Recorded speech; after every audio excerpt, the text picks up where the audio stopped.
अंदर से आत्मा से दुखी है ना, किसी का अगर किसी ने दिल दुखाया है और वो इस दिल से, इस आत्मा से किसी को दे रहा है, उसका घर तोड़ा गया और उसने बोला। नमस्कार, आप देख रहे हैं अवतार न्यूज और हम हैं यहाँ इस समय सूत मिल चौराहा बीमा नगर कॉलोनी में।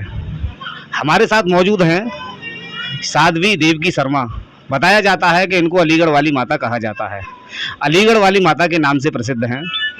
आज मैं पूछना चाहूँगा, क्योंकि कहीं ना कहीं पृथ्वी पर पाप बढ़ता जा रहा है, तो मैं ये भी जानना चाहूँगा कि शास्त्रों में कहा गया है कि जब पृथ्वी पर पाप बढ़ेगा तो कलगी अवतार होगा।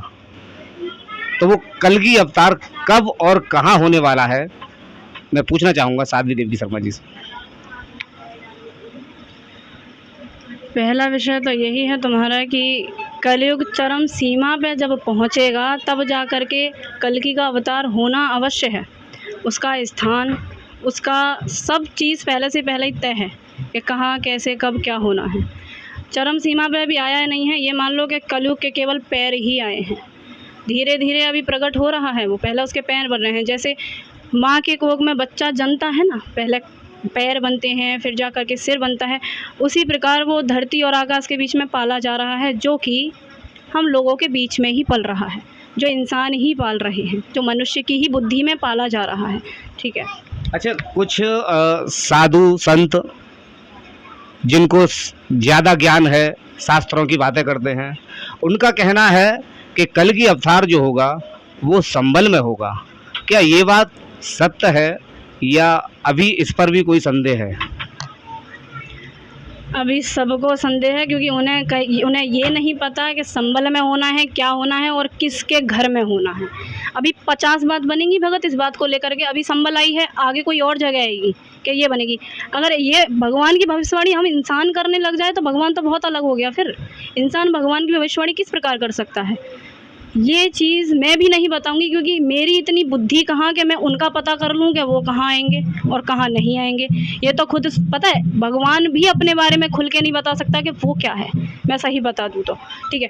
हाँ, पर ये बात सत्य है कि कलगी का अवतार तो होना है, इसमें कुछ असत्य नहीं है। और अभी नहीं होना, ये बात मैं खुल के कह सकती हूँ, क्योंकि अभी बहुत कुछ होना बाकी है। अभी तो शुरू ही हुआ है कलयुग, ये मान लो शुरू ही हुआ है।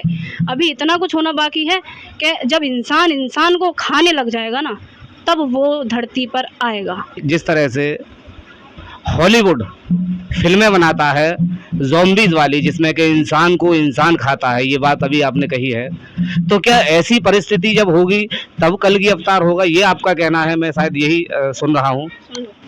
इंसान को तो अभी से खाया जा रहा है, कैसे भी मान लो। वो एक ऐसा समय आएगा जिस वक्त ना ही पानी होगा, ना ही खाने को अन्न होगा, तो इंसान उस वक्त क्या करेगा? नहीं, जैसे कि अगर ऐसा वक्त आएगा ना तो ना पानी होगा, ना खाने के लिए अन्न होगा, तो मनुष्य जाति जो है वो तो वैसे ही समाप्त हो जाएगी। फिर कलगी अवतार किन लोगों के लिए अपना जन्म लेंगे, किन लोगों का विनाश करेंगे, अगर इस तरह की स्थिति परिस्थिति रही तो? स्थिति ये होने की शुरुआत ही होगी, तभी कलकी का अवतार होगा। क्योंकि भगवान पहले सारी चीज़ों को देखता है, अभी से आकर के उसे ये कलयुग पहला पूरा करना है, क्योंकि उसे सतयुग भी बनाना है, दोबारा युग भी प्रकट करना है। क्योंकि ये 4 युग ना लौट फिर के आने ही आने हैं। ऐसा नहीं है कि कलयुग आज ख़त्म हो जाए तो दोबारा नहीं उत्पन्न होगा, कलयुग दोबारा उत्पन्न होगा, ऐसा नहीं है। बार बार कलकी का अवतार भी होगा कलयुग को समाप्त करने के लिए, क्योंकि ये युग बने हुए हैं पहले से ही, सब चीज़ें कर रखी है, सबकी जगह होती है अपनी अपनी। कलयुग का भी एक है, क्योंकि उसी ने बोला था भगवान से कि भगवान मुझे भी तो कहीं जगह दो, मैं भी तो कहीं रहूं। उन्होंने बोला हाँ तू रहेगा ना, तू सोने में रहेगा, तू पैसों में रहेगा, पर उन्होंने जगह दी और उसने क्या किया, उसने पूरे में अपना फैलारा कर लिया। सोना ही नहीं, उसने बुद्धि में भी अपना स्थान बना लिया, इसने बुद्धि ने भी अपना स्थान बना लिया।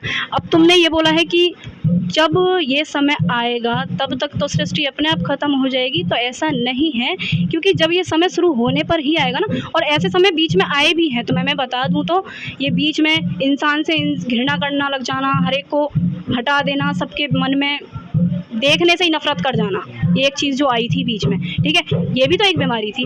ये भी एक ऐसी चीज़ थी कि उस वक्त ऐसा मंजर था कि भगवान ही भगवान याद था कि अब होगा कलयुग का अवतार, कुछ लोगों का कहना था, ठीक है। यानी कि आपका कहना यह है कि अभी जो कोरोना काल जो आया था, इस कोरोना काल में मानव जाति के ऊपर एक संकट मंडराया था कि आदमी आदमी को नहीं छू रहा था और डॉक्टर भी छूने से इनकार कर रहे थे, इस तरह की स्थिति परिस्थिति थी। तो उस समय पर मनुष्य जाति को लग रहा था शायद अब कलयुगी अवतार होगा, शायद मैं जो सुन रहा हूँ यही बात है। हाँ, वो यही बात है। इसी वजह से पता भी होगा कि सब ने क्या किया था, रामायण चलवा दी, सब चीज़ें करवा दी कि नहीं अब तो यही देखो बैठ के, अब क्योंकि यही बचाएगा। अब ये छोटी सी सोच है, अब इंसान इतना ही सोच ले कि जब ना कोई साइंटिस्ट काम आता, ना कोई डॉक्टर काम आता, ना कोई कोरियर काम आता, तो सिर्फ एक ही नाम याद आता है, वो होता है भगवान।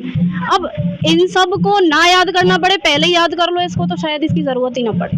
अच्छा, मैं ये भी जानना चाहूँगा क्योंकि देखिए बातें तो काफ़ी होती हैं, वो कौन से भगवान हैं जो कलगी अवतार के रूप में पृथ्वी पर दर्शन देंगे? देखो, हजार नाम हैं, हजार रूप है, भगवान एक ही है, वो श्री राम हैं, वही हर बार धरती पर आए हैं और वही आएंगे।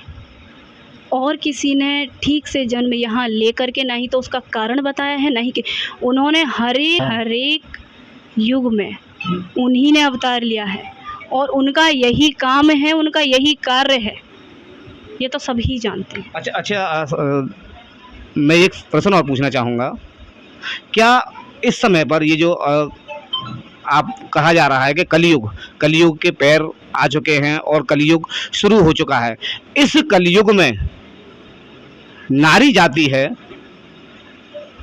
जो किसी को श्राप दे देती है, क्या वो इस समय भी सत्य हो रहा है? किसी को श्राप दिया जा सकता है इस समय पर? यहाँ जो सतयुग जो था वो एक नाम से प्रसिद्ध क्यों है, सतयुग उसका नाम क्यों है? क्योंकि उसमें सत्य बहुत भारी था, ठीक है, सत्य सभी जानते हैं कि कितना भारी था।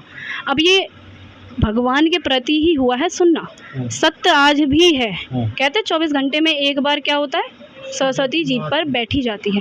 यही सरस्वती सतयुग में 24 घंटे बैठी रहती थी और यही सरस्वती आज 24 घंटे में एक बार बैठती है। तो हाँ, ये सत्य है।